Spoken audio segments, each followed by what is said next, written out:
The small house in Lucca was quiet in the early morning when Gemma slipped into her favorite corner, beneath the crucifix hanging on the plain wall.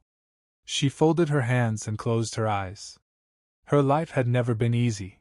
Her mother died when she was young, then her brother, and her father's business collapsed soon after. Grief had entered the house often, yet Gemma learned early that sorrow could be carried with grace. She was delicate in health, pale from illness, but her eyes held a steady calm. When she knelt to pray, it seemed as if the weight of all her losses pressed her more firmly into the presence of God.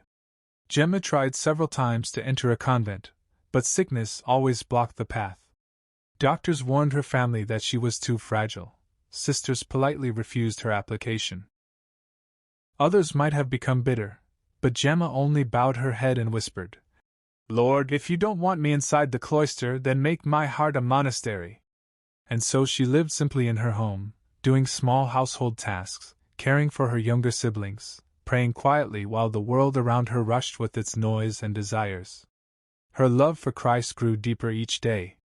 On Thursday evenings, when she meditated on the Passion, a solemn stillness would fill the room.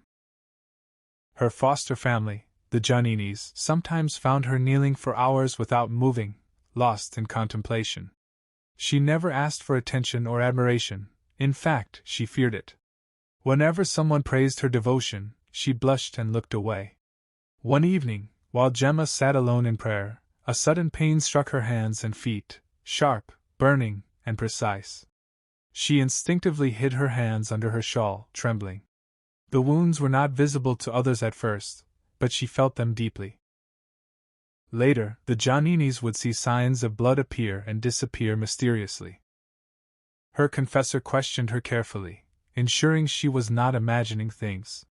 But he knew Gemma, her humility, her reluctance to speak of extraordinary experiences, her desire only to be hidden and forgotten. The pains continued every Friday, especially during the hours when Christ suffered on the cross. Gemma bore them silently, without theatrics. She said nothing unless asked directly. When the pains ended, she returned to her household chores as if nothing unusual had occurred. Her health worsened in her early 20s.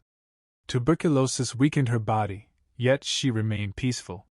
She rarely complained, and when someone asked how she felt, she answered with her gentle smile, "As the Lord wills." In April 1903, at just 25, she grew weaker and took to her bed. A crucifix lay beside her, and she kept her eyes fixed on it with serene trust. Her final moments were quiet, no visions, no dramatic words, just a whisper of prayer and a breath surrendered to God.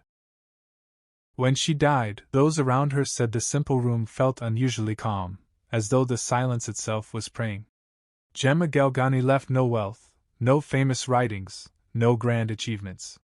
Only a life of purity, suffering accepted with love, and a heart entirely given to God.